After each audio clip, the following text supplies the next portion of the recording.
Hi, I'm Rick Urrutia, CEO and co-founder of Taos. I'm here with Alexis Tatarsky, my partner in crime and co-founder of the company as well.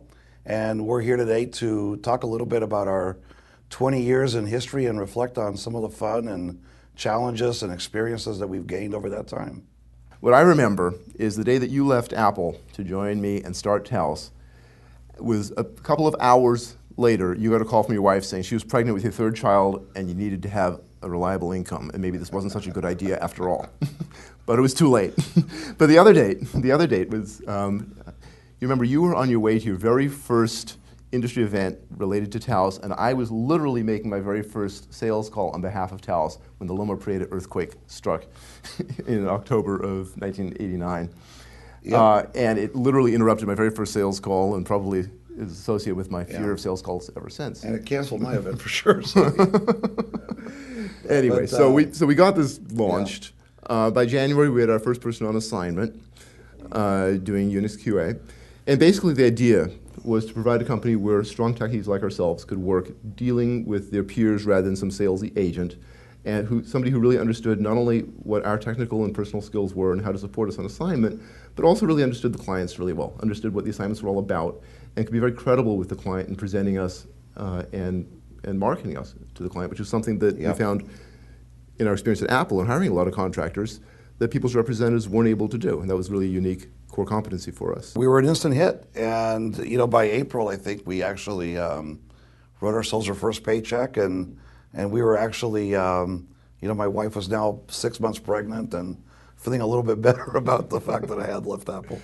It's funny looking back 20 years, but a lot of what we were doing then really was absolutely new. So for instance, one of the ways we were able to get some incredible people early on was we were hiring in 1990 100% of our people off the internet. 1990. And we're the only guys. Yeah, MISC Jobs Offered was the only group available. BA Jobs Offered didn't exist. MISC Jobs Contract didn't exist. We were literally the only firm providing contract talent that was doing any internet recruiting in those days. For a couple of years, we had this huge advantage.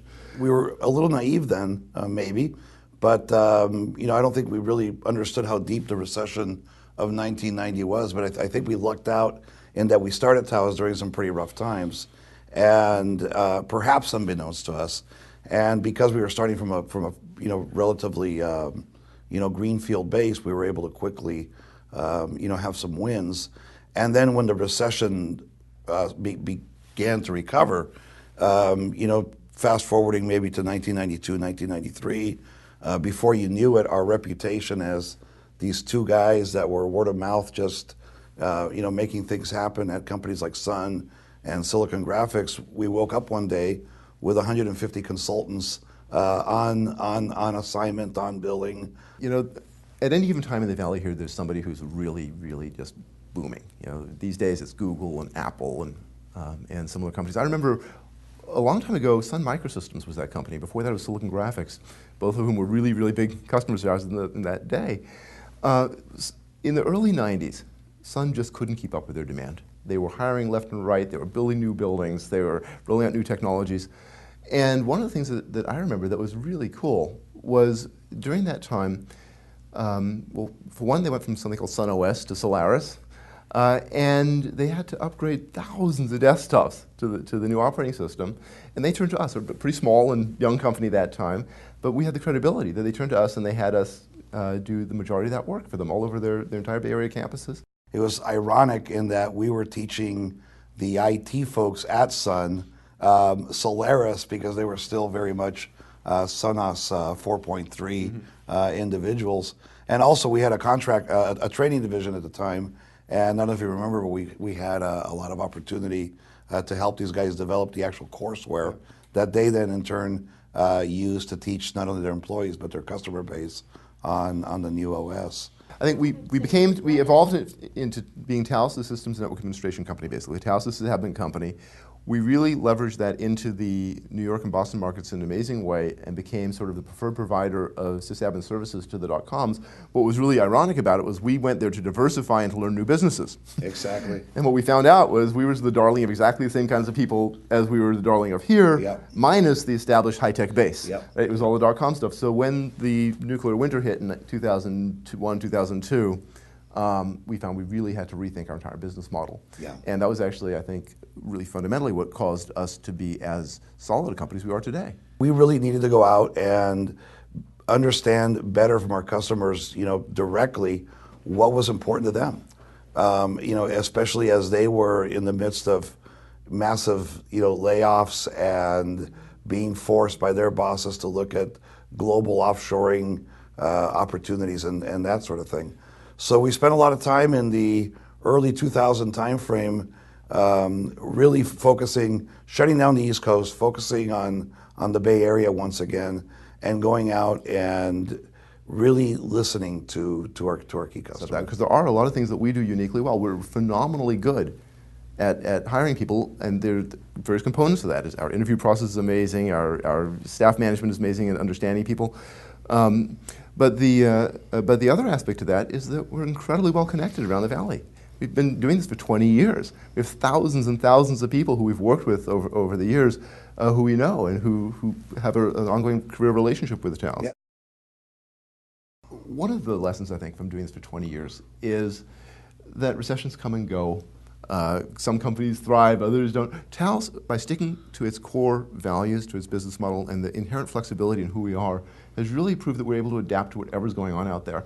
And I love a lot of what we've come up with recently. I love the development of the OCIO and the incredible talent there.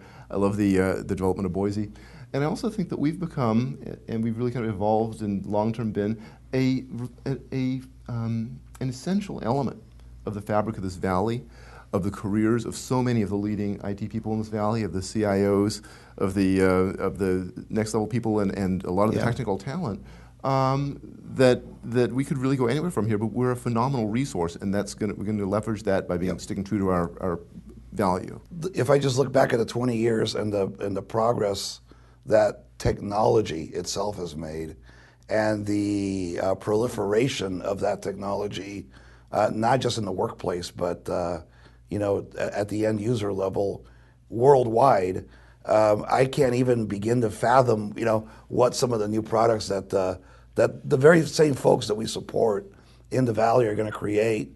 But I know that Silicon Valley will continue to be the premier technology capital of the world, and that's very exciting. We started off in high tech. I mean, it was high tech and .com. And then over the last few years, we've managed to really kind of diversify, and we've really gotten a good understanding of different industry segments as well. So we've moved into financials, we've moved into biotech and pharma and other kinds of technologies, and we've gotten a really good handle on kind of what each of these different industry segments responds to, what their specific needs are. And I think that there's a tremendous amount of potential for Taos to develop those expertise as well.